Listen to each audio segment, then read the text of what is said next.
Hey, hockey fans, T-Boz is 13-3 here with another top shelf guest, former Sault Ste. Marie Greyhound, Michigan Tech Husky, Edmonton Oiler, St. Louis Blue, and Hartford Whaler, Mike Zuke. This episode is sponsored by Riverside Bike and Skate, Hertel Law, Kelly Heating and Electric, Ryan Flagg at State Farm Insurance, and Chippewa Valley Orthopedics and Sports Medicine, which has been committed to the healthcare needs of patients in western Wisconsin since 1954. The orthopedic surgeons and athletic trainers serve many area schools in the Chippewa Valley of Wisconsin. Mogi. As JC said, we're here with Mike Zuke. We're in the Centene Community Center in St. Louis, Missouri, but more specifically, we are in the St. Louis Blues alumni, kind of a suite type of thing. We're in a lounge area right now. Back behind us is NHL caliber locker room for all the alumni that play with the Blues throughout the year. Mike's been gracious enough to get this stuff all arranged for us, and we are fired up to talk with you today, buddy. I'm happy to be here. I look forward to it. We are looking forward to the stories that you're going to share with us, but let's start out a little bit from the beginning. Grew up in Sault Ste. Marie, Ontario, located on the St. Mary's River? St. Mary's River between Lake Superior, Lake Huron, and Lake Michigan is just south of there. Tell us a little bit about your youth and how you got acquainted to hockey. Well, I grew up in the Sioux. Actually, my uncles, I had four uncles that they say probably would have made the NHL if it wasn't for World War II. So I came from a real athletic family. My dad actually played baseball. That was his sport. He had a tryout for the Detroit Tigers. Never worked out. But I guess I was 7 years old, and a friend of my dad's, said, "Mike, you need to get your son into hockey or onto the ice." So he actually took me to the rink for tryouts or somewhere. I don't remember. It was a long time ago. Although I was 7, it was a little bit later. And then my dad decided, he would build an ice rink in the backyard. So he cleared off an area. We had a big garden, so he cleared that off, made a small ice rink, 6-inch boards around it.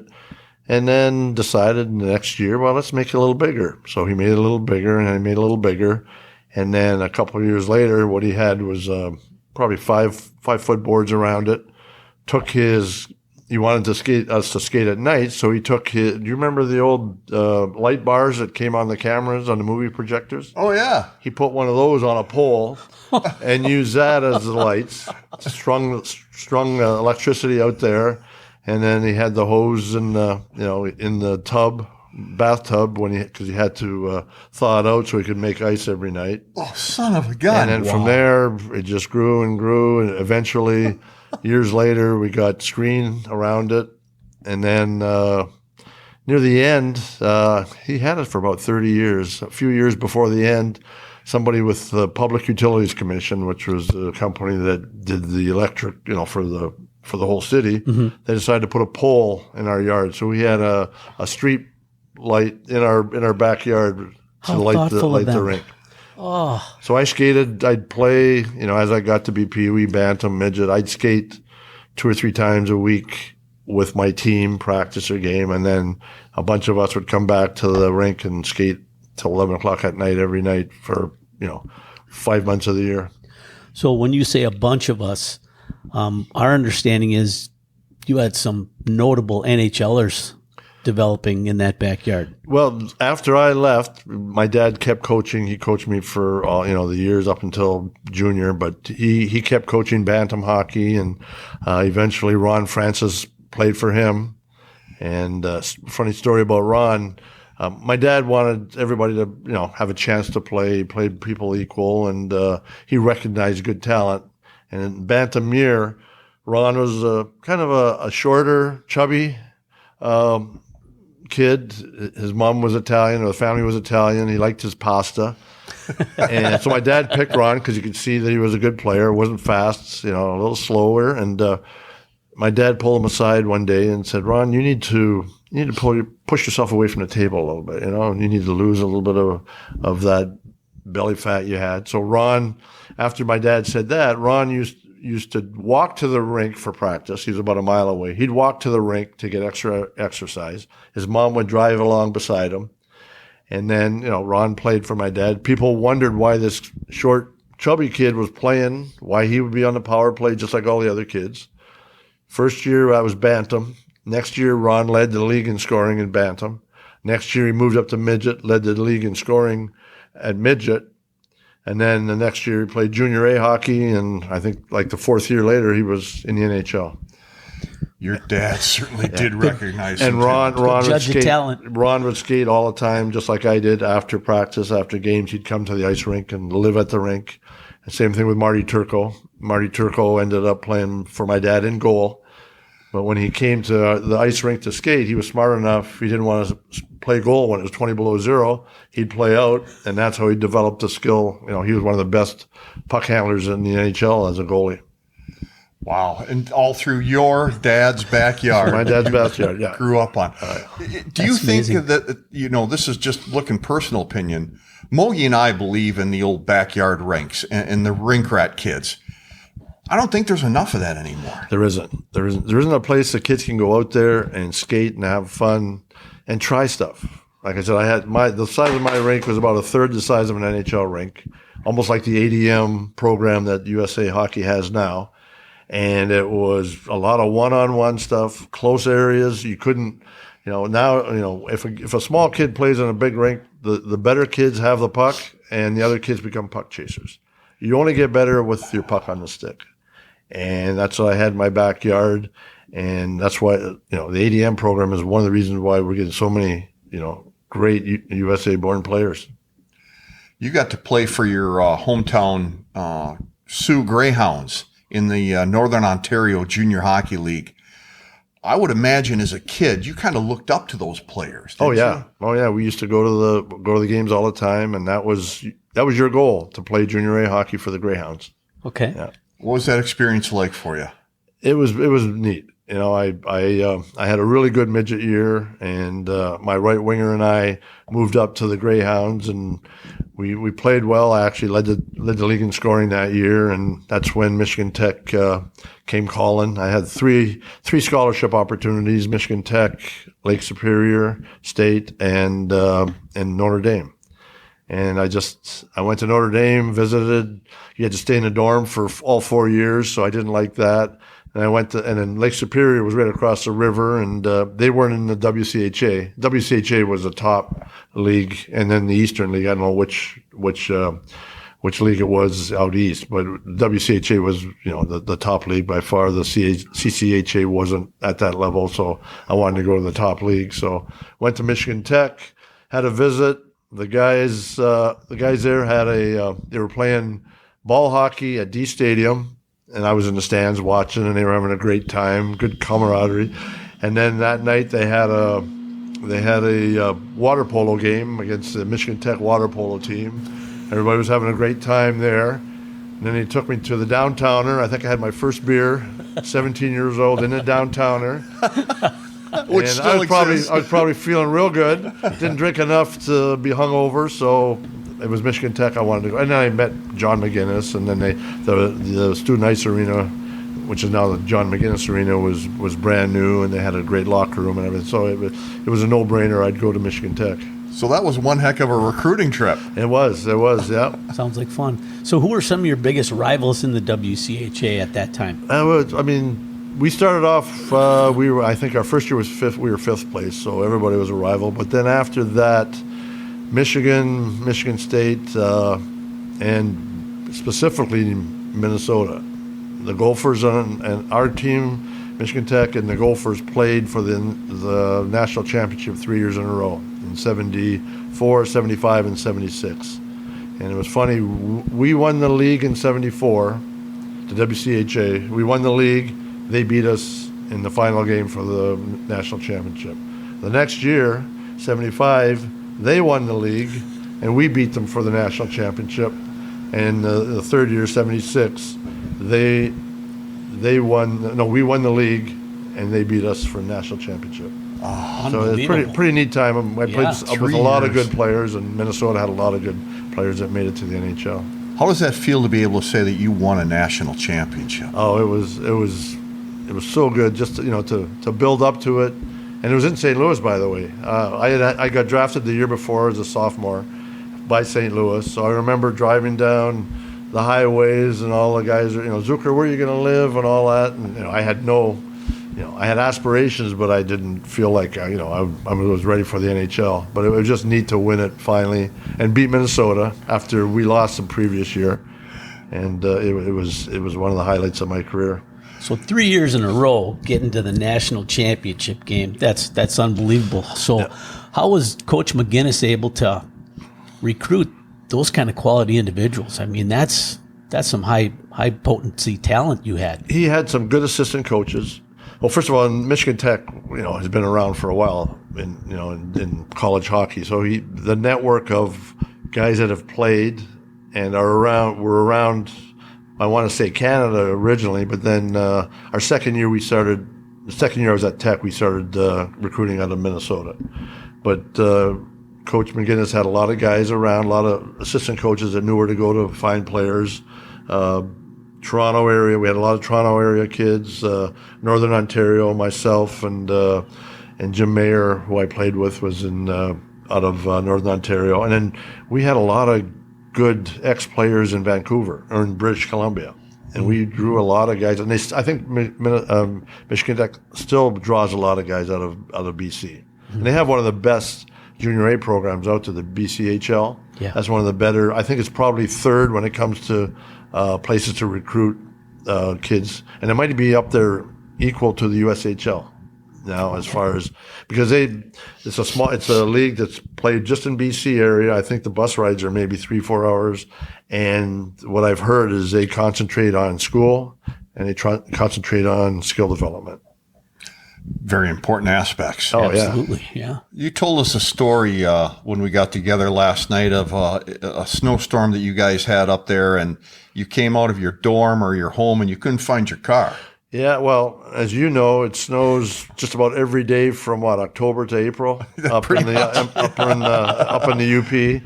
And I was married my senior year, and married student housing was up the hill. You had to wind up the hill to get to your apartment, and it snowed that evening. Couldn't get up the hill because it was icy, so I parked down in the bottom area of student housing. Well, I had to walk up the hill. Next morning, I had to come down and go to class, walk down, and there was a snowbank like a quarter mile long. All the cars were covered with snow. I had to dig through the snow to find my car. I knew approximately where it was, and every car was covered. And a little bit was drifting, but that's how much it snowed. I found my car, and yeah. So must be pretty typical up there, that stuff happening then, huh? Oh yeah, that's the norm. Other than this past year, which is understandable. Yeah. Understandable. They get 300 inches of snow a year up there, but it's a neat area to play hockey. It really was. I couldn't have had a better college career, obviously hockey wise, but it was just a great place to go to school and good people and a great township to go to school. Well, you had a great hockey career. Yeah, you at Michigan Tech, 133 goals, 177 assists in 163 games, WCHA Rookie of the Year in 1973, WCHA Most Valuable Player in 76, two-time All-American. I'd say you made the right choice in the college. I did well. I had a lot of good teammates, very good teammates, and great coaching. John McGinnis, I have to give him a lot of credit. And one of the things that he stressed, well, John was a goalie, so he was more worried about defensive hockey than anything. And I hear the stories about teams before us that it was stress, defense. And when he got our group together, he recruited a lot of good offensive players. So he still taught defense, but he kind of let us go when it came to the offense because he knew. So we'd win games 7-6 or 7-2 or something. But he didn't stifle our creativeness up front. But he made me into a very good defensive player because that's what he still stressed. And I remember playing against Michigan State. They had a very, very good offensive team. Tom Ross and Steve Culp were the leaders. They always led the league in scoring because they didn't think too much. Nothing against them, but they didn't think too much about defense. They'd be out by the blue line, the offensive blue line, waiting for passes, and that was their play, get it up. But we concentrated on our defensive zone coverage because that's what John wanted. And he helped me become not a two-way player instead of just a one-way player. And then you guys probably know defense often wins hockey. Wins championships. And that's why we had the success we did. We were well coached by John McGinnis. I'm sure Minnesota, in those years that we played, Herb Brooks was a coach in Minnesota. I'm sure he stressed two-way hockey, and that's why both teams made it, so far every year. So I just can't get over the fact that you guys made the NCAA finals three years in a row. Okay. And I get it. Coach McGinnis stresses defensive hockey, and you had some great offensive hockey players. What does it take for that whole team to come together, to gel, to get to that championship level? Yeah. Well, first going back, the WCHA automatically had two teams have the berth. They never had it like they had now. They didn't have the regionals. It was the WCHA had their playoffs, and the first and second place team had an automatic berth in the Final Four. They didn't call it the Frozen Four at that time. It was just the four teams. And then out east, I'm not sure how they worked it, but two teams from out east came to the Final Four. So us in Minnesota were the two best teams. That's why we got the berth. If we would have had to have the regionals and all that, who knows what would have happened in one game series. But we made it that way. And so that's how it was then. And then what was the next part of the question? Well, I just, so they say a lot of times a team of all-stars won't win championships because everybody's so selfish and, looking for their own points or whatever. Yeah. How did Coach blend you guys together so you all knew your role and played it and at such a high level? Part of it was the recruiting. He'd recruit the best defenseman. We had an outstanding goaltender all 4 years I was there. And he taught team play. And that's what we did. He stressed it, and we bought in. Good assistant coaches that helped out, and then we worked through, and the success we had early, we just built on it. So we were a confident team. I wouldn't say we were cocky, but we knew we were good enough. And when they brought the new kids in, we brought them into the program, and they recruited well. So every year when we lost 4 seniors or 5 seniors, we'd get 4 or 5 other good young kids that he brought into the program, and that was a success. But the coaching was a big part of it too. Okay. What was the skill set that Coach McGinnis saw in you that he wanted you at Tech? I don't know. John didn't recruit me. I think he heard from me from one of my high school teachers. I think it was business ed or something, was a graduate of Michigan Tech. Oh, okay. So I think he sent a letter to Tech, saying, "Hey, there's a kid here," because I was leading the team, the Greyhounds at the time. And Dan Farrell, who was assistant coach at the time, came and saw me play in the playoffs. And we had a discussion right after one of my games, about coming. And then we had the trip to, they recruited me there. I met Coach McGinnis, saw the city, saw the guys, and hung with the guys. And that's what did it. So knowing that you played in the NHL after your time here at Michigan Tech, how would you say your skill set would translate to the game today, the NHL game? Oh, boy. These guys are so skilled now. It's incredible. I watch them in awe of how they handle the puck. I mean, nobody did backhand toe drags, and Michigan wasn't even in, unless you had a lacrosse stick in your hand, you wouldn't try the Michigan move. But I was pretty skilled because my dad. Getting back to my dad, he believed in the Russian style of hockey. We're Ukrainian, and he had this book he used. It was a book written by a Russian about skill development, and that was his Bible. He taught all we did in practices when I was a Pee Wee Bantam midget. We'd do all kinds of crazy drills you wouldn't even think of, like shoot the duck. I don't know if you know what that is, but you're on one leg and then you bend down and lift your other leg up. And he would do all kinds of skill stuff, and that's what he taught.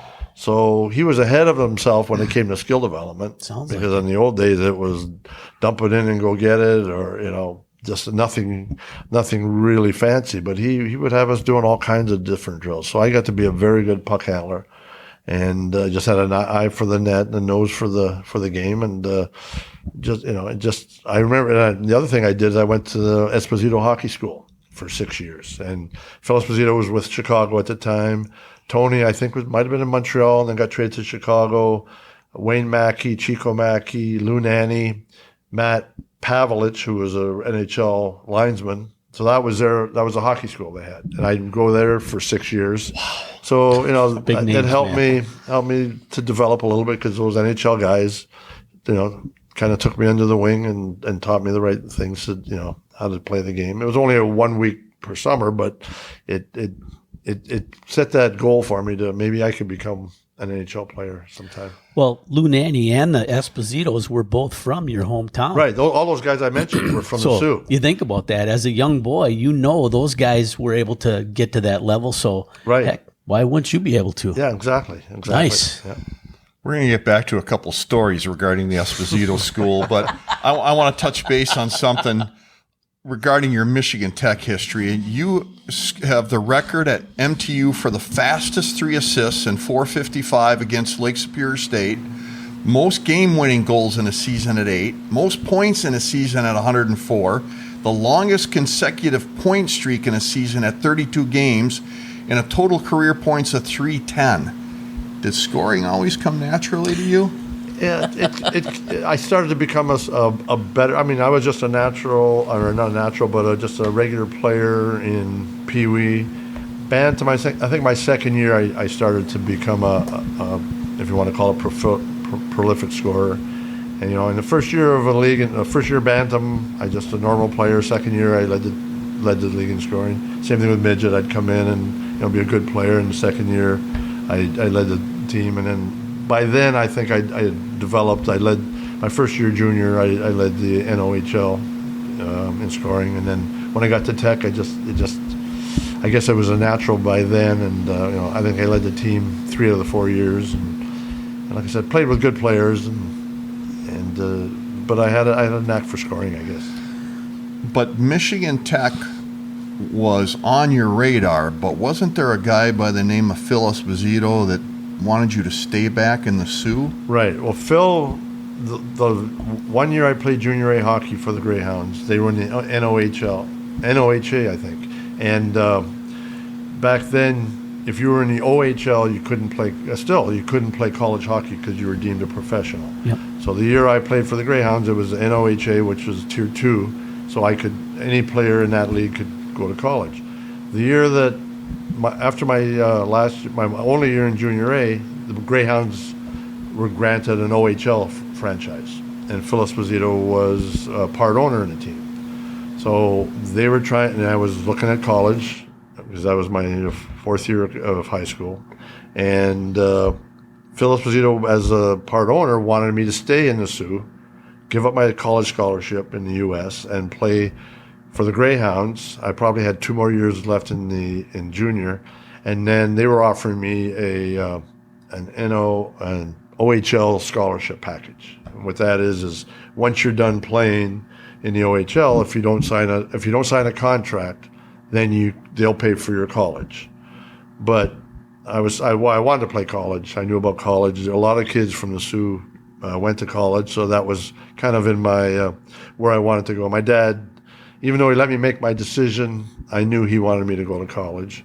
So Phil Esposito called me in the office and sat me down, and Mike, we're going to give you this scholarship package. This is your best path for the NHL. And I thought about it and decided, I want to go to college. And it was the best thing for me because I wasn't a big kid at the time. I was 150 pounds a junior. I didn't really get the strength and the ability to play pro until 4 years of college. So I was 21, 22 when I turned pro. And if I would have been a 20, who knows what would have happened. I might have languished in the minors or something. Sure. But ever since that day I told Phil I wasn't going to play for the Greyhounds, I don't think he liked me too much. He's been stiffing you. Yeah. So it's interesting. Tony went to school, but Phil didn't.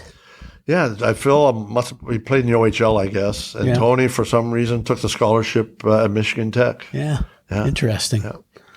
Didn't you have also during these hockey schools with Phil Esposito? Didn't you have Bobby Orr as a coach on the bench? Yeah. Well, when all these guys from the Mackeys played in Chicago, Phil was in Chicago before he got traded to Boston.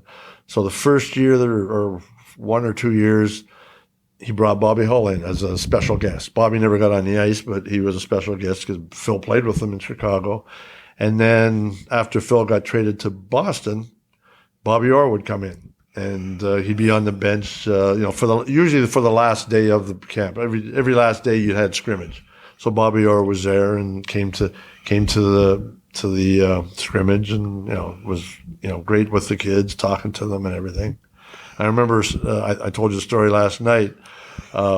During the scrimmage, I think if there was a penalty, instead of having a penalty, the guy go in the box, they'd give somebody a penalty shot. So they gave me a penalty shot. I had a penalty shot, came to the bench, and Bobby Orr said, "Mike, here's the deal. You go in there, get about 10 feet out, take a look, and find a spot to shoot." So I went to center ice, went in, and I deked the goalie and scored. So I didn't listen to Bobby Orr. I don't know what it was, if I was cocky or self-confident, he didn't say anything, but all I knew was I scored, so yeah. Good to go. Yeah. All right, here's a couple of shout-outs to our sponsors. Thanks to our friends at Market & Johnson, longtime supporters of the great game of hockey and our youth throughout the Chippewa Valley region. And for all your family insurance needs, see Ryan Flagg at State Farm Insurance in Eau Claire, Wisconsin. Ryan has been a proud backer of the hockey community for decades and continues to play the game himself. And dedicated to serving their customers' heating and electrical needs efficiently, Kelly Heating and Electric have been named one of Bryant's Medal of Excellence winners. They provide expert advice from a friendly staff that can provide you with the knowledge you need to make the best decisions on your next electrical, heating, or air conditioning project. You were drafted, I think, both into the NHL and the WHA at the same time. Yeah. How did you end up picking the WHA route? That's when they used to have the draft at 20, right? When guys were right out of junior, and I was right out of junior age after my sophomore year and got drafted by both teams. And I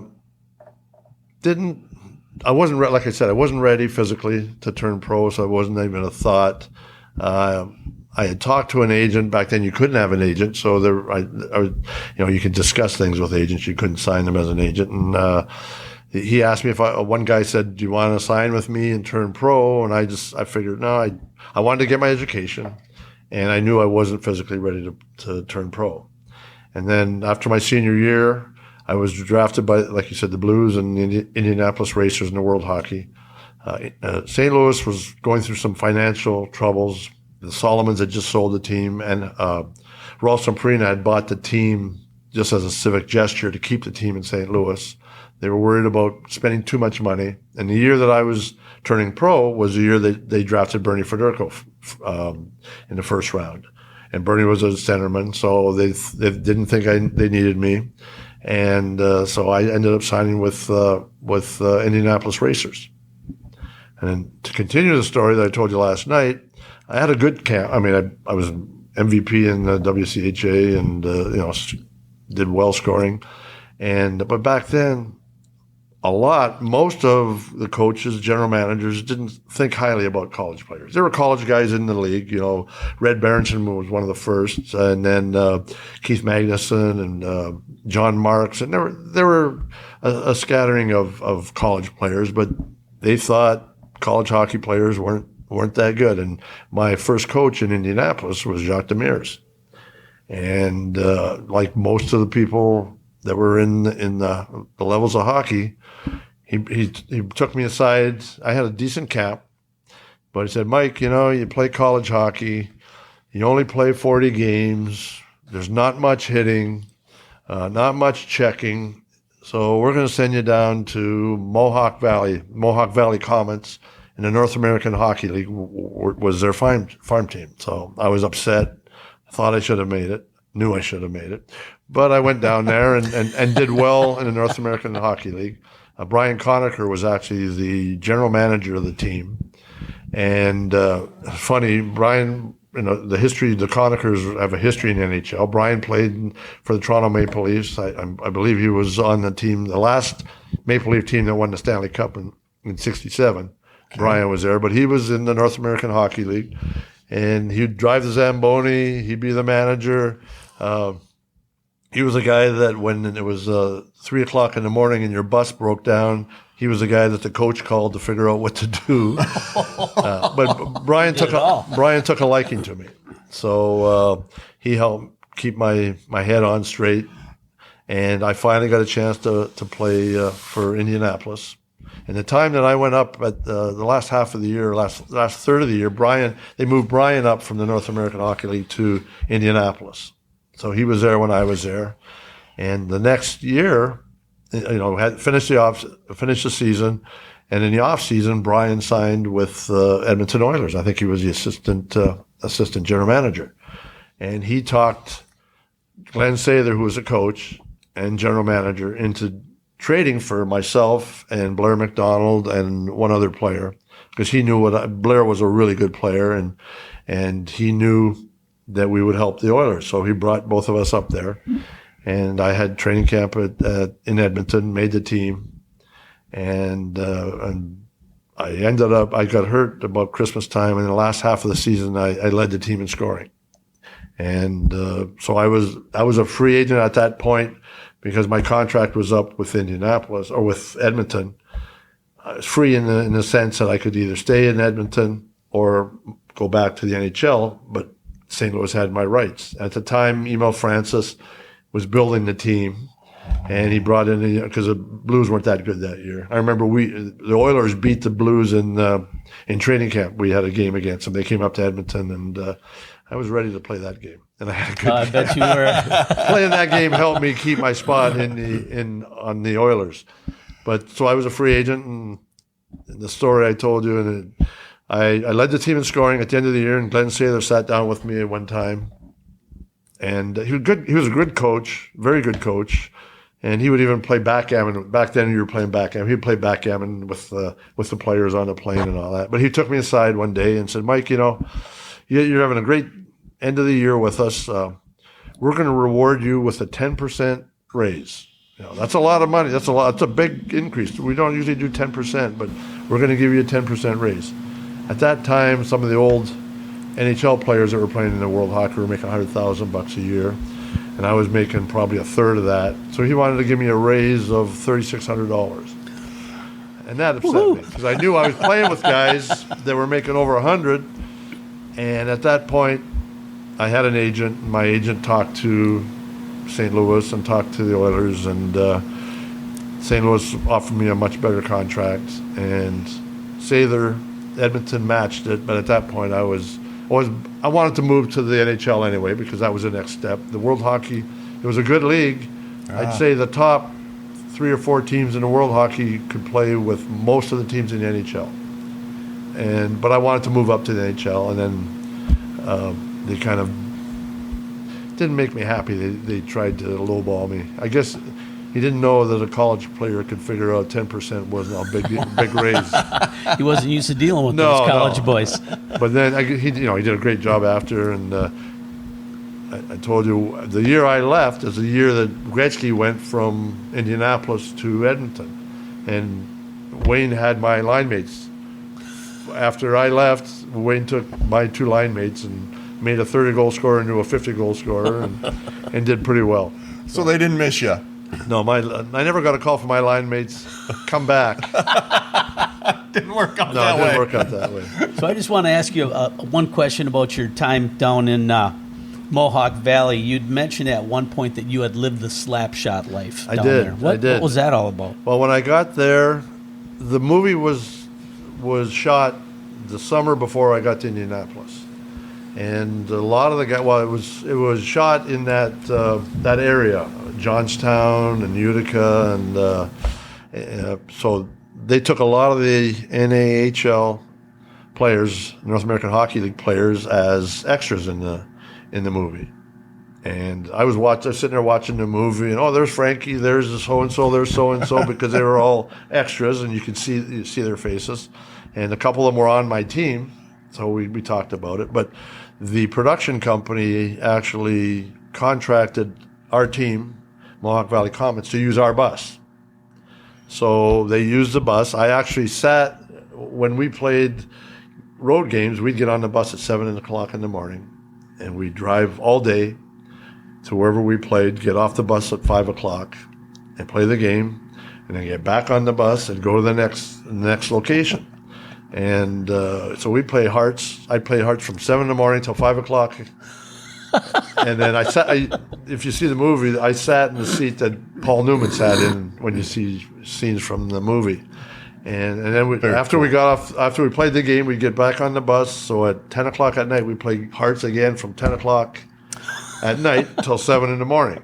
Because even though there were bunks on the bus, I never wanted to sleep. And one of the things, a lot of the guys were in the North American Hockey League were guys that were in the NHL, were in the World Hockey, but they were on the tail end of their career. They weren't going to play anymore. They were older guys, and there were some of the guys, I won't mention names, and we were in New York, so the bars were open. 3, 4, I don't know if it's even closed in New York. Some of the guys would get on the bus, probably still drunk. They'd get up into their bunks at 7 in the morning, sleep the whole day, kind of sober up, and get out of the bus, get on the ice, play the game. And then when they got back on the bus, they'd be drinking beers for a couple hours and then get back in the bunks and sleep the whole way to the next game. What a life. Holy cow. Yeah. That is a slap shot life. And one of the things, we had the bus that had the sliding windows. So what we do after the game, everybody brought beer on the bus. I remember our coach, I won't mention his name either, but one of the first things he did, as soon as he got on the bus, he threw a case of beer under his seat.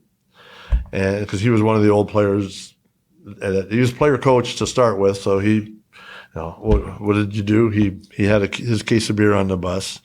But we would play Hearts, and the guys would throw beers into a pillowcase, slide the window open, put the pillowcase out the window, slam the window to keep the pillowcase from falling. So you'd be driving down the highway, 5 below zero, whatever. Sure. When you needed a beer, you'd open the window, pull the pillowcase out, ice cold beer the whole way.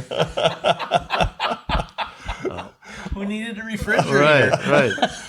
Oh, well, the production company ended up taking over your bus. Yes, and if people remember the movie, at some point they wanted to make the bus look tough or something. Yep. They took an axe to it, broke the bus, put holes in the door, and so after the movie was over, the production company paid our owner, whoever owned the team, to repair the bus. Well, the owner put the money in his pocket, and that whole year or the half year that I was on the team, there was a piece of plywood over the door.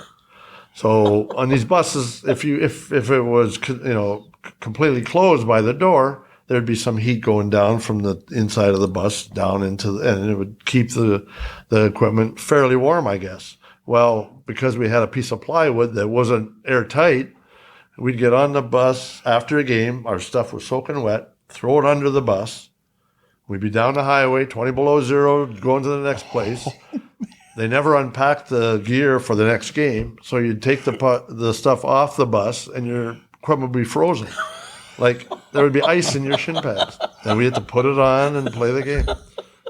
Yeah, that was a hell of an incentive to get back called up. That's how I say I live Slapshot. I played with some of them. Actually, on one of the teams, I think it was the Phantoms or something, the player that was Paul Newman's double, the guy that did all the skating for Paul Newman, made him look good. Okay. He was on a team that we played against. Yeah. Oh, you did live though. I lived it so I came up that route. That's one of the reasons why when I ended my career and they said, well, would you go down to the minors as an assistant player coach? I said, no, I don't want to go down. I'm done. I'm done. Oh, all right. Moog? I'm just wondering, when you went from the WHA then to the NHL, what were some of the biggest differences between those two? Well, like I said, most of the teams were as good as the NHL team, so there wasn't that much of a difference. I do remember my first game though. I was in Oklahoma City, I think, played the game. Well, I got sent down to the minors. I dislocated my shoulder in training camp. Oh. So as rehab, I went down to the minors, and it took me a while to recover. And Sure. I finally started scoring, becoming the player I was. And so Bernie Federico took a slap shot off his foot in a game. So at 11, I was in the bar having a couple of cocktails. Didn't have a game the next day, but we flew out the next day or got on a bus the next day. So we're in the bar, and about 11 o'clock at night, I get somebody, well, there weren't any cell phones, so somebody found me, came, hey, Emil Francis wants to talk to you. You need to go back to the hotel and call him. So 11 o'clock at night, I went back to the hotel, said, hey, we don't know if Bernie's going to play tomorrow, so we're going to bring you up to Boston. You need to get on a plane tomorrow morning because we play tomorrow. So I hurried up. I didn't sleep all night. Excited about going. I had a 7 o'clock flight, so I had to get up at 5:30 to get on the plane. Got on the plane, flew to Boston. And this, I wasn't a fighter. My dad never believed in fighting, and I wasn't a big physical guy.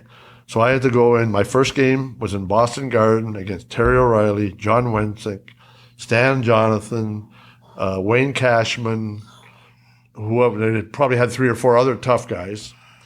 And here I am, a rookie in the NHL. And, guys don't really treat the rookies. The Blues trade me well, but the other team doesn't usually treat rookies that well. So I was bound and determined. Took a shower before the game because I never did that, but I had to kind of try and get myself woke up, and the adrenaline was pumping. But I was the first guy in the corner and taking punches and taking face washes, and I established myself. They saw I wanted to play, and I could handle the whatever they threw at me. And then I think 2 games later, I scored my first 2 goals in the NHL.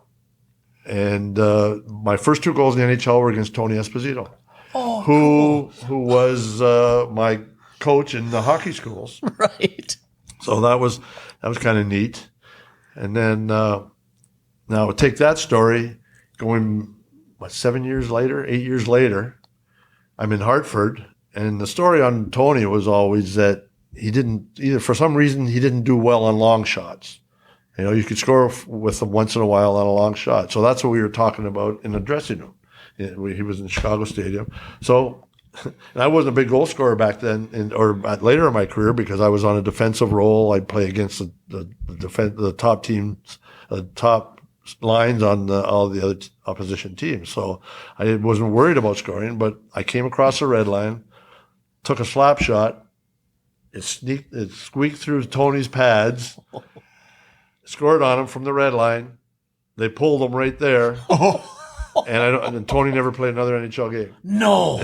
That was the last one. That was his last. You were the last one to score a goal against him? I believe that's correct.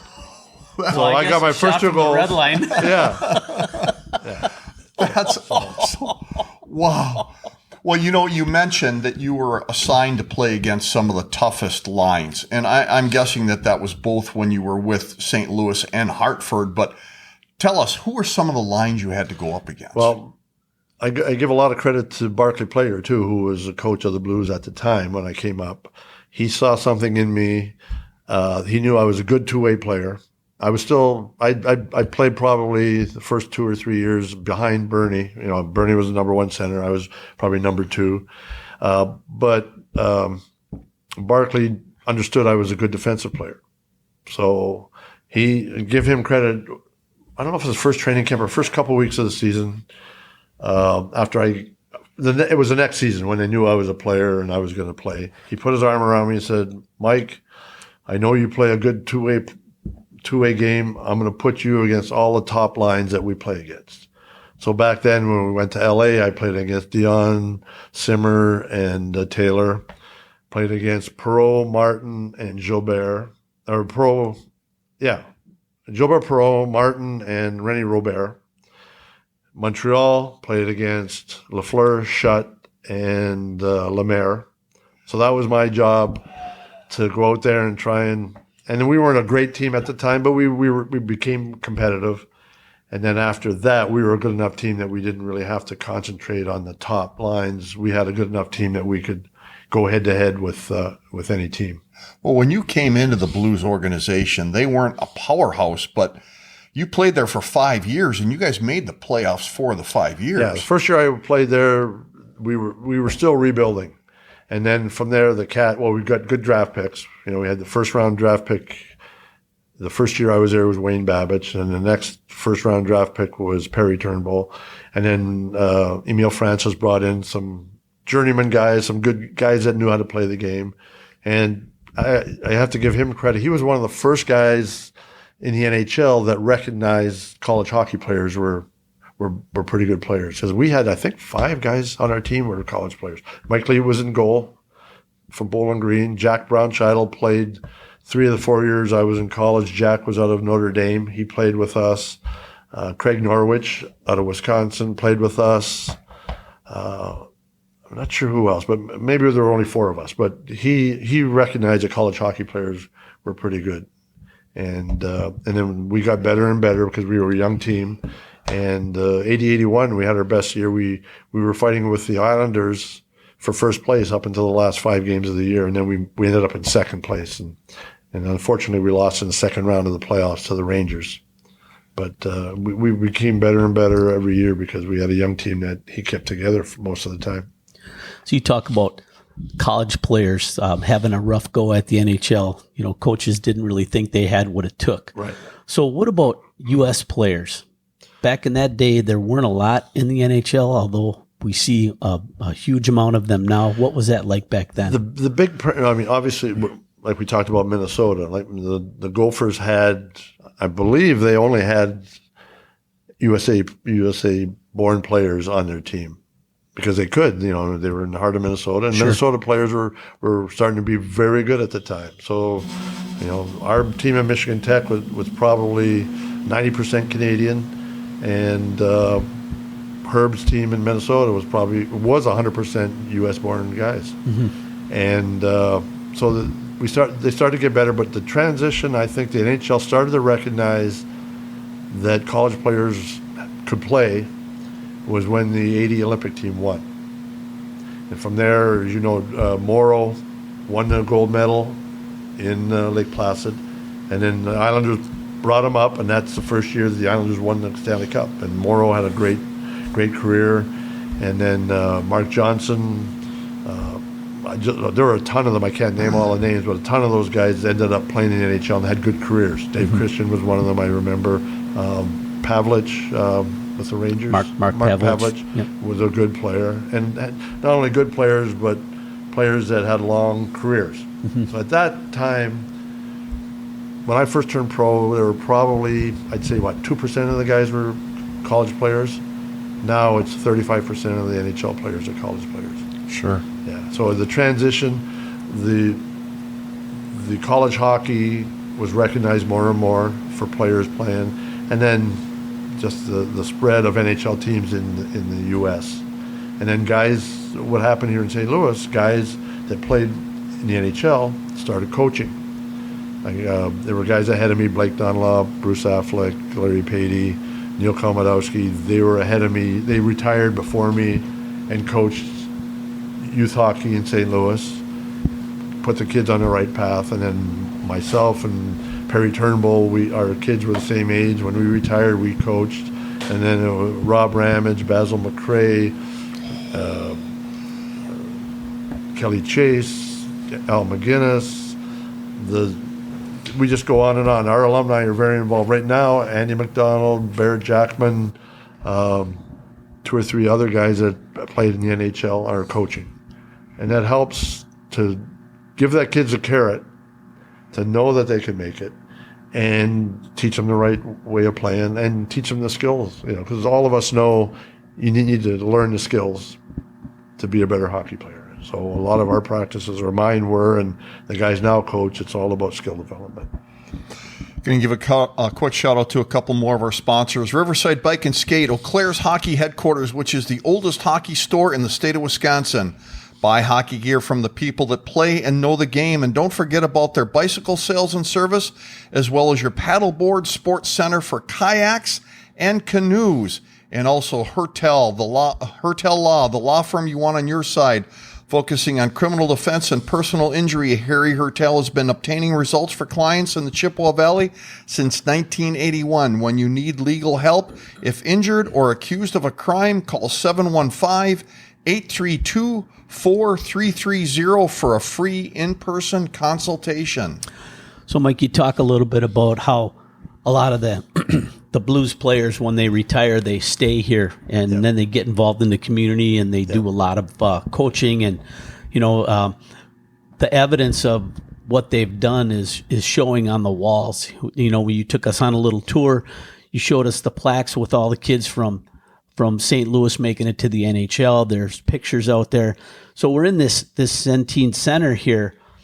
Tell us about this. Tell our fans about, what is this complex? What's all included here? Well, luckily, because of the city, and St. Louis is a blue-collar town, and they appreciate the superstars, the Brett Hulls, the Al McGinnises, but they also appreciate the guys that work hard on the ice. And when you're appreciated, you feel you have a warm feeling about where you're playing. So when I retired, I played here for 5 years in St. Louis, knew this was going to be my home, went to Hartford for the seasons, came back, and just knew I wanted to stay here. It's a good town for business opportunities, good education. The weather's a lot warmer than it is in Sault Ste. Marie. And it's a comfortable place to raise a family. And from the team our team was almost together for 5 years, the whole team. And I from that team that was in the early 80s or late 70s, early 80s, I bet half of the guys stayed here. And then from there, we got involved in hockey. And when we got involved in hockey and the hockey became better at the youth level, the guys behind us felt this was a good place to raise a family too, for the same reasons. And the hockey was good for their kids. So they stayed and got involved. The story I tell is Peter Stastny, who was a god in Canada, in Quebec. He was people don't know this, but he was the second leading scorer for the decade of the 80s in Quebec behind Gretzky.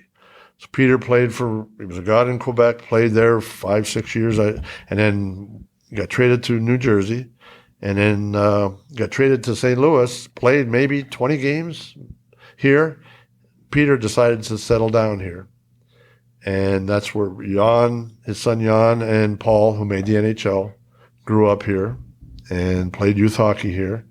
And it was kind of a snowball, the alumni staying here and helping youth hockey and, starting businesses or working. And we have a great association. We have about 45 guys now that play in the NHL that live here. And we have a nonprofit, the St. Louis Blues alumni, and we do a lot of charity. All our money, we're nonprofits, so all the money that we raise goes towards the various charities that we find, that need help. And then some of our money goes to youth hockey because we try and help there. And so the Blues needed a new practice rink, and they were going to build this rink out here in Maryland Heights, and we decided.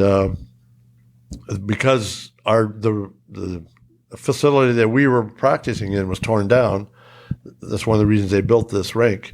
We decided we needed a place to have our headquarters. So we decided to spend the money to build on to this rink. So we built a locker room, and as you said, we've got the locker room, we've got the social room, if you want to call it, and the whirlpool and the steam bath, and we run events here. We have our fantasy camp every year where guys from all over North America put teams together, or individuals come here, and we have a little long weekend where we play just little practice games, and we have events. We'll take them to a Blues game or take them to a Cardinal game, and play golf or whatever. Just we have a nice weekend and raise a lot of money. That's what we use the room for. And then now the alumni, we have enough of us and enough guys that have played at a high level of junior or college that live in St. Louis. So the guys skate Monday mornings, Friday mornings, and then Wednesday afternoons from 4:20 to 5:20. And that's when I come out here. I skate from 4:20 to 5:20. We have our pizza oven over here. We throw pizzas in.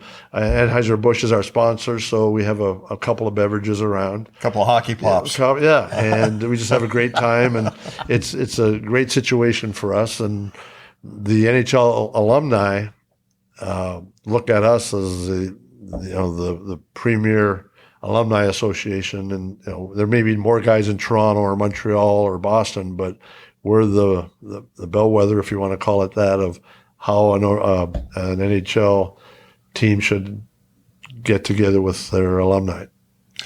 We've talked a lot about St. Louis and the things that you've given back, but you did mention and wouldn't go without saying that you were in Hartford for a few years, and you played with guys like Mark Johnson and Ron Francis, who were younger than you at the time. So can you kind of take credit as the veteran to kind of, that you helped form them as the future stars that they I wouldn't go that far. By the time I got to Hartford, Ronnie was already a star. Mark was already a star in the league. And we had a good team. Our problem was, and Emile Francis, the way I got to Hartford, my last year here in St. Louis, Walson Prino wanted to sell the team. It wasn't a moneymaker for them. They had a new CEO, and he was an accountant. So bottom line was the Blues were losing money. We have to sell a team, and nobody wanted to step up. Yeah. So there was rumor that we were going to go to Saskatoon. So Emile Francis decided, his contract was up, and he decided, well, Hartford offered him a contract, and he said, I'm out of here. He went to Hartford. And they were looking for an owner. Finally, a gentleman came in.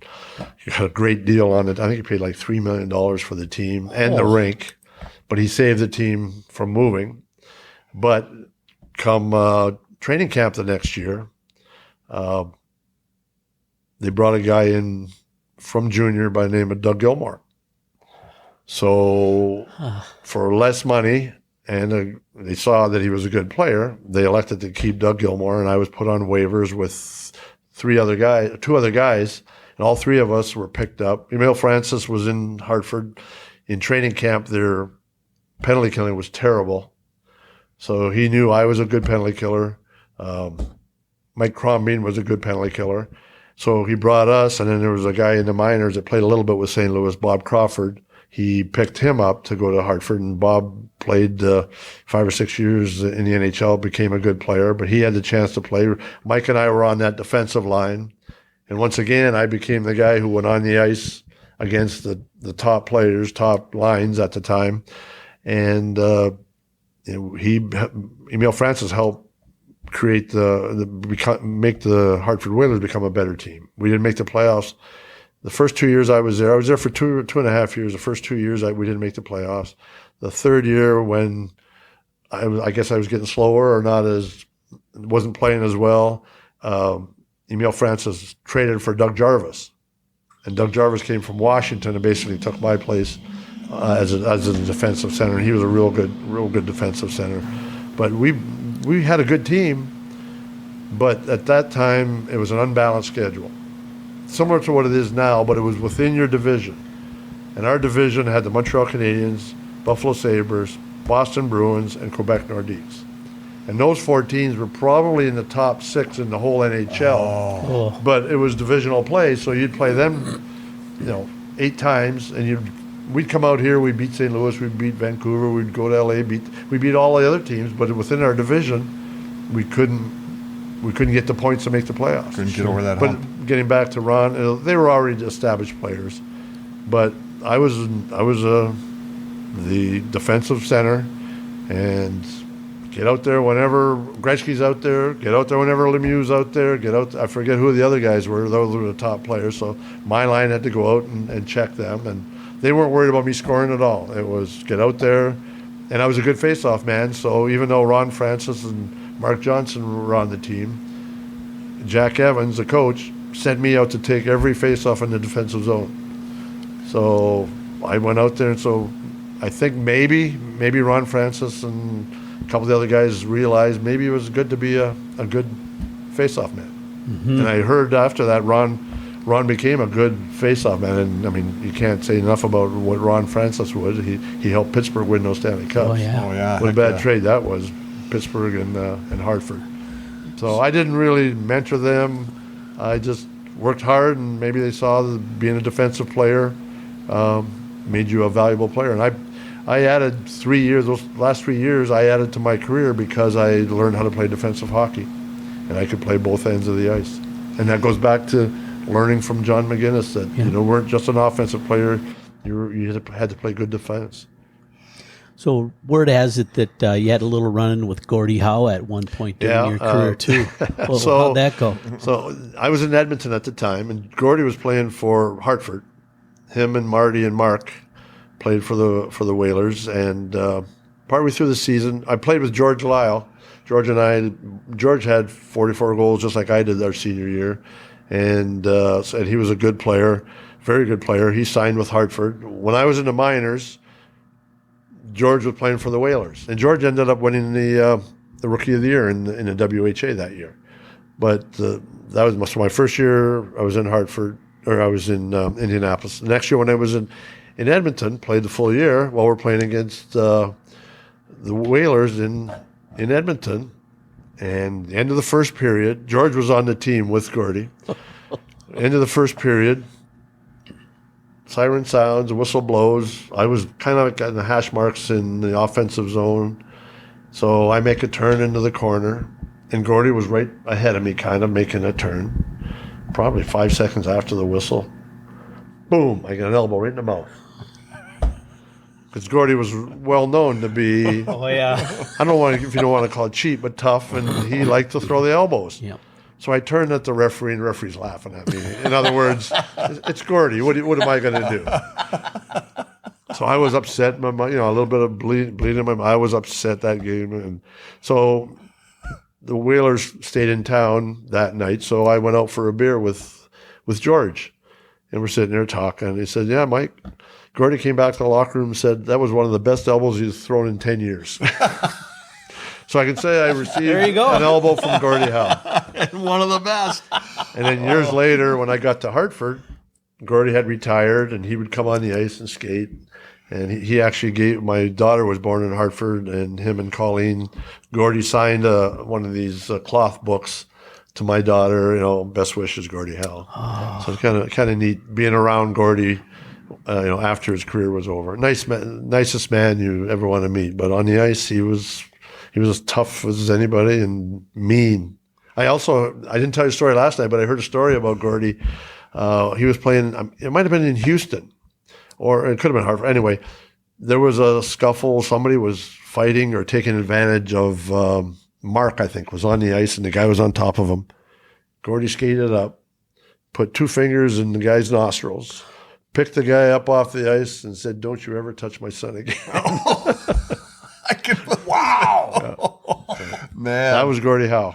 Well, let's go back to when you, would have to go up against the toughest centers. And I think at one point you were telling us a story that you were assigned to shadow Gretzky, and the game didn't go according to the way you had hoped. Right, yeah. I did a good job most of the time as a defensive forward. And this game, we were in the locker room before the game, and it was always told, all right, as soon as Gretzky gets on the ice, or as soon as Lemieux gets on the ice, whoever the centerman is, you get off because I want Mike on the ice.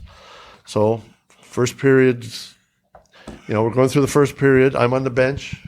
Wayne jumps on the ice.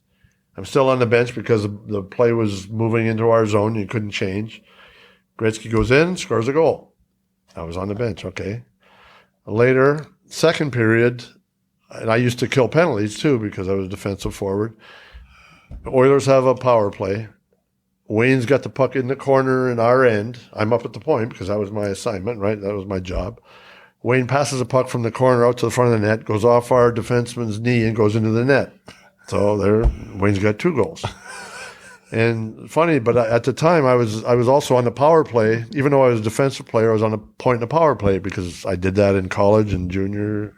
And so I did it in the NHL and did it in St. Louis and in Hartford. So I'm on we're losing by a goal, pull a goalie. So they throw me out on the point, We have a 6-on-5 where we got the puck in their zone. We're trying to score to tie the game. Wayne gets the puck behind his net, skates out, throws the puck down the ice in the empty net. So Wayne Gretzky has a hat trick. My job was to keep him from scoring. I'm sure my coach looked at the scoreboard and says, "Yeah, way to go, Zuke." Yeah, we got to find a different guy. But I was on the bench for one. It was a power play out of the corner. He scored, and it was a empty net from behind the net. Not that Wayne couldn't score. I mean, it just kind of shows you how opportunistic he was. But he was he was amazing how good he was, how he played the game. You know, I give him credit for being, if not the best player ever, one of the best. You know, top 2, 3. Oh yeah, you got to put Gordie Howe and Bobby Orr up there. Yeah, absolutely. You had and Lemieux. I can't forget Mario Lemieux. Oh, Mario. Yeah, probably the top 4. Yeah. You had told us in Hartford the locker room situation was not ideal for NHL players. Oh no, it was a tiny locker room. This one beats it by a long shot. And we had just a locker room that was tight, a shower with, I think, 2 heads, and a small closet where you'd change your clothes. The training room was across the hall. You had to walk out through an aisleway to the training room. And there were times, it was the Hartford Civic Center, they had concerts there, so we had a practice rink that was off away from the main rink, and it was a very small rink. The locker room wasn't big enough to have our stuff there, so we would change in the Hartford Civic Center, put everything on but our skates and our helmet, jump in a car, and drive to the rink, which was 20 minutes away, with your gear on, and get to the rink and put your skates on. To play your game. To practice. Or to practice. Yes. Excuse me, to practice. And what I heard was, I've seen pictures. I think the Montreal Canadiens used to take a bus to their practice rink, wherever that was. I saw there were pictures somewhere of Montreal Canadiens, same in their gear, with their sticks, on the bus, on the city bus, going to the practice. Things have certainly changed throughout the years. Very interesting. Yeah. So back in 2019 was a magical season for the St. Louis Blues. Yep. They went from worst to first, won their first Stanley Cup championship ever. What do you think were the keys to the huge turnaround they made there? Well, Doug Armstrong did a great job building a team. He brought Bozak in from Toronto.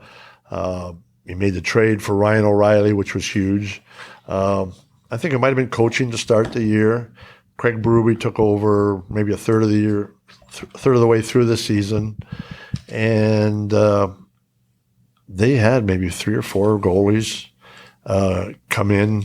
The goaltending wasn't great, and they brought Bennington in, who ended up playing unbelievable for the rest of the year. Out of his mind. And they just went on when Bennington came in, they won their first game in Philadelphia. And then they went on a winning streak, 4 or 5, 6, 7 games. I think they won 7 games in a row when Bennington got put in, and all of a sudden they got their confidence. And they had a real good team. They just had a bad start. Mm-hmm. And then they had to fight the last half of the year to make the playoffs. And they made the playoffs like the last week. And what happens now in the NHL, I think you've probably seen it, a lot of the teams that are first or win the President's Cup, they end up getting beat. Because what happens is the last part of the season, you've already made the playoffs. Not that you're not playing hard, but you're not playing very competitive, must-win games. And the teams that are fighting for the playoffs are the teams that are going all out rest of the year. Every game is important. Every situation is important. And when the teams that will make the playoffs at the very end are usually on a winning streak. So they're playing their best of the season when they make the playoffs. So now you have the President's Cup team playing against number 8, I guess, within the division, or however that. So any team that makes the playoffs now, the top 16 teams make the playoffs? Yeah, yes. Half the teams make the playoffs. Yep. Those top teams, any team can win. I think the Blues were 15 or 16 the year they won. Oh, I'm sure they were. Because they played the first place team and they upset them. Yes. And that year was the year that Tampa Bay got upset. They were the President's Cup winning team. They got upset the first round, and the Blues just kept playing and playing and playing at a high level and turned it on and ended up winning. But that's the next year is the year that Tampa, because they lost the first round, they were bound and determined they were going to win. So next year, Tampa Bay won the cup after getting knocked out early. Knocked out in the first round. So it's all momentum and confidence. Yeah. Because the top 16 teams, if you make the playoffs, you're a good team. Yeah. It comes down to momentum and how you're playing and injuries and goaltending. And that year, the Blues were on a roll, and they had the tools, they had the great goaltending, and they ended up winning the cup. Put it all together. Yeah. Huge for St. Louis, I suppose. I mean, it was 50 years, or over 50 years at the team. 67 to 2019, so what, 52 years? And the fans here are some of the best fans in the world. They've stuck by the team since 67, and they're loyal fans, and they bleed blue, as they say. And some of the people, the people were crying, and it was amazing, the emotion that came out. And they had one of the best parades ever. I was lucky enough to be in the parade. They gave the alumni a truck to stand cool. on. So we were in the middle of the parade, and people were 10 deep, and they were hanging out of garages, out of windows, and it was an amazing parade, and it was an amazing time for the Blues fans and for the Blues. Yeah, very neat. Well, you made your mark in hockey. You won the Emery Edge Award. Is that what it's called, Emery Edge? Yes. And for the plus minus. Kind of crazy. I didn't realize it. It was kind of publicized. It wasn't that big a deal at the time. It had just come out. They don't even announce the Emery Edge Award. They didn't announce the Emery Edge Award winner at the time. Now, I forget what it's called, but each team had an Emery Edge Award winner. And even though I was a defensive center and took every face-off, I ended up winning the Emery Edge Award. The year before, I quit, or they got rid of me. So I was in St. Louis. Every year, the following year, Gordie Howe would go to every team and make a presentation to every Emery Edge Award winner in each team. Okay. Well, I was already off of Hartford. I was here in St. Louis, and they flew Gordie in here to give me the Emery Edge Award, and he wanted to make the presentation on the ice during the Blues game. And I felt kind of funny. Here I was, an ex-Hartford player, getting an award on the ice. So I just said, "Hey, Gordie, why don't you just give me the award there was a restaurant in the arena." So Gordie we had dinner together, and he gave me the Emery Edge Award in the restaurant. Oh, that's a prestigious award, though. I mean, you think back about then, it. I never even thought of it. Guys like Bobby Orr, Wayne Gretzky, those guys are here. I never thought I probably should have got an award to me on the ice, but it didn't matter that much. But it was neat to have Gordie come in and give it to me. I can imagine. Heck yeah. I mean, as long as he wasn't elbowing you. No, right. I stayed away from him. I put him across the aisle, across the table from me. Who do you think was the hardest line you had to defend against? We mentioned earlier the second leading scorer for the decade of the 80s was Peter Stastny. Yeah. That was the hardest line to check.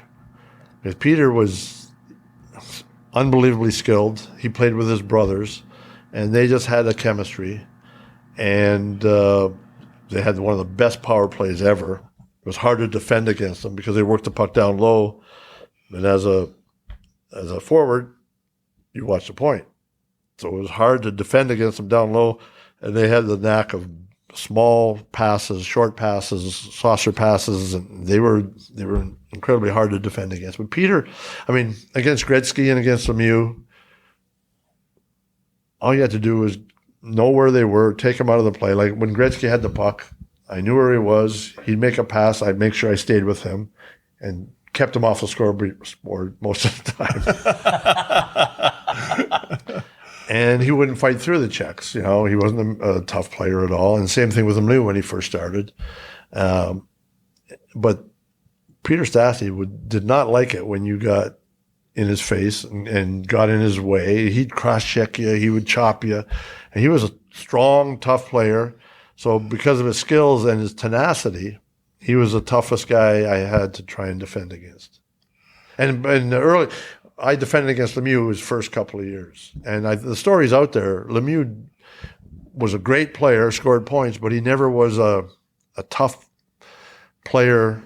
I don't know how you want to put it, but he wasn't an intense player until he played Canada Cup with Gretzky, and he learned how to play as a top player. He learned how to compete more after he played with Gretzky, and that was after I was done. Yeah.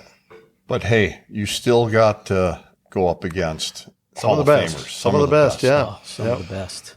You mentioned a story last night about somebody kind of pitchforking you, and you ended up on the ice face first. Well, we were talking about concussions and all that, and what's going on. And they're very aware now. If a guy gets hit or looks like he's got a chance of being concussed, they'll put him.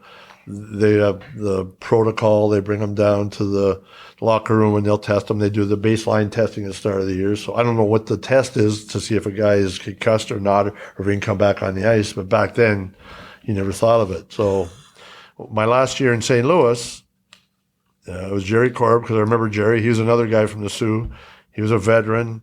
He kind of pitchforked me, not dirty, but he kind of took my feet out from under me, and I fell face first. This first shift of the game, I fell face first on the ice, cut my chin open pretty good, fell on the ice, and somehow or other made it back to the bench.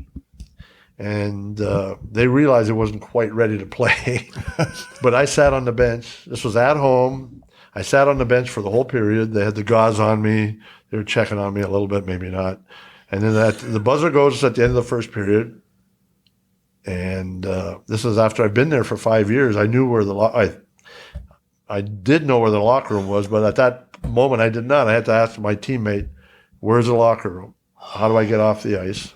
So I got off the ice. I don't remember how I got it. They were stitching me up, and I went into convulsions. I remember waking up and kicking. Oh, boy. And then I guess I blacked out again. And I woke up. The next time I woke up, I was in the ambulance going to the hospital. And I blacked out again. The next thing I remembered was waking up in the hospital bed. And then they put out the next day and the next few days, they put all kinds of probes in my head and, trying to figure out, Did they if I was find anything? okay. They didn't find anything. It was blank. It was empty. That's the old joke, right? Right. But so I was in the hospital like 3 or 4 days, and I bet I probably got out of the hospital. I probably played a week later. Wow. Yeah. Back then, they had no idea on concussions and whatnot. Were you ready to play, or looking back? I don't remember. Think how bad that is. Fair enough. How bad is that, right? Yeah. Oh, that's crazy. But they weren't even worried I got concussed. They kept me on the bench for the whole period. Right. And then when I started going to convulsions, I think they probably figured it might be a little serious. Well, come a long way with that protocol. It's all for the Although, better for the unfortunately, I player. don't think the NHL still recognizes the CTE. The only major pro sports league that doesn't. Right. Yeah. And we find now that a lot of the pretty guys that were ridiculous. fighters, and there's guys that commit suicide. A lot of the fighters run into problems and either die early or commit suicide, and they do the tests on them, and they find that 90% of them had CTE. Yeah. Bob Probert. Probert. Like we had a person here in town, Todd Ewing, ended up taking his life. And the story there is the NHL there was a lawsuit, and Todd's wife took the NHL to court. The NHL took brain sample, sent it to Boston, or sent it somewhere, had it checked out, said it was no CTE. And then Todd's wife, Kelly, took it farther and said, no, I want it retested. So she hired, or somehow or other, they ended up getting a part of his brain, took it to a clinic that does that kind of study, and they found out, yes, he did have CTE. Son of a gun. And I don't know if the NHL didn't do the right things. What the story I heard is they didn't take the right part of the brain tissue, and I don't know if they sent it to the right place, but Kelly made sure they took the right tissue and sent it to the right place that did studies about CTE and found out that, yes, he did. And they're finding a lot of these guys, that's what happens. A lot of head injuries, and they're finding now it's not just a big hit that can do it. It can be prolonged hits that just build up. Yeah, a whole bunch of little ones. Yeah, a bunch of little ones. Yeah. Yeah. I got one more question for you, and it's in my notes from last night, and I hope you remember what it is because the notes were a little bit vague last night. I got Lou Nanne and Herb Brooks story. Yes. Yeah, that one was good. So Lou Nanne, I talked about the Esposito Hockey School. Lou Nanne was there the whole time, and being there 6 years, I probably went from a Pee-wee to a Bantam or a little even higher. He knew I was a good player, and Lou Nanne was a graduate of Minnesota. Yes. University. And he played in Minnesota. He was actually GM in Minnesota eventually. I think he just retired. But I think at the time, Lou knew Herb Brooks real well when I was in junior, and he knew I was a good player coming up. He had mentioned my name to Herb about that we got a kid in Sault Ste. Marie that, you need to take a look at. So I play my career. I play my year junior. I'm recruited by Notre Dame, Michigan Tech, and Lake Superior. Fine. I had opportunities. I went to Michigan Tech. My freshman year, I was in the union where we have our meals in college. Herb Brooks walks in because we're playing against the University of Minnesota. And he comes up to me and says, Mike, we were going to recruit you, but Lou Nanne told us you had another year of high school left. Oh. So he didn't even come after me. Oh, man. I don't know if I would have gone. I don't know if Herb was just saying that. But at the time, Minnesota had all Minnesota or all U.S.-born players. Yeah. So I would have been the only Canadian at the University of Minnesota. But just a funny story that he came up to me and said, we would have recruited you, but Lou Nanne said, no, he's got another year. Thanks, Lou. Yeah. Well, it turned out all right. Oh, absolutely it did. So you've been here in St. Louis since retirement. What have you been up to since retirement? Well, when I retired, I got a couple of jobs and was working for my second job after I was working for a medical manufacturing company. And funny story, I'm kind of a cheap individual. My kids were starting to play hockey, so I wanted to buy equipment cheap. So I knew the CCM guy, and I bought some equipment from me. And a friend of mine, Perry Turnbull, who played for the Blues, had a good long NHL career, started a roller hockey rink. And he said, and my kids were playing roller. He said, Mike, can you get me some equipment? So I got some equipment for him, and then he did a bunch of jerseys. He said, can you get some hockey jerseys? Yeah, CCM has jerseys. So I bought jerseys and found out how to put the logo on and the name on the back. And then another friend of mine said, can you get me some golf tees with my company name on it? Well, I guess so. So from there, I started a company part-time doing promotional products and jerseys. And then it started growing. I'd work at night and weekends doing it. And it got to a point where it was growing so much that I decided to quit the corporate life and start doing my own thing. So I've been in the promotional products, jersey, equipment, supply company, business for the last 30 years. And I'm still doing it. And very successful at it. Yeah, I've been pretty successful. I don't even advertise, very little marketing. I kept it low key because I wanted to be able to travel with my kids when I coached. And, when you coach in AAA, you have to leave Thursdays and all that. Sure. Yeah. So I just kept it low key and word of mouth. And, I've been able to support my family with it and still doing it. Well, congratulations for that. Thank you. Mike, this has been for me, for us, road down memory lane, right? And then for Tech, and then the stories. This is, you've seen the Hall of Famers that I looked up to, Mogi looked up to, and kids are hearing about that you played against, you were on the ice with. I feel privileged that I had a chance to get on the ice and actually trying to stop some of these guys successfully and non-successfully. Yeah. Not successful. But you did it. Oh, my gosh. Thank you very much for your time. My pleasure. Today. I enjoyed it. It was a lot of fun. Thanks, Mike. Ladies and gentlemen, please don't forget to leave a review on your social media platform for us. It helps Mogi and I stay in the game. Mog? Big thank you to our special guest, Mike Zuke, as well as you folks, our faithful listeners. Please remember to do business with our sponsors, Riverside Bike and Skate, Chippewa Valley Orthopedics and Sports Medicine, Hertel Law, Kelly Heating and Electric, and Ryan Flagg at State Farm Insurance. Follow us on your favorite social media platforms, and remember, folks, until next time, keep your head on a swivel and stay on your inside edges.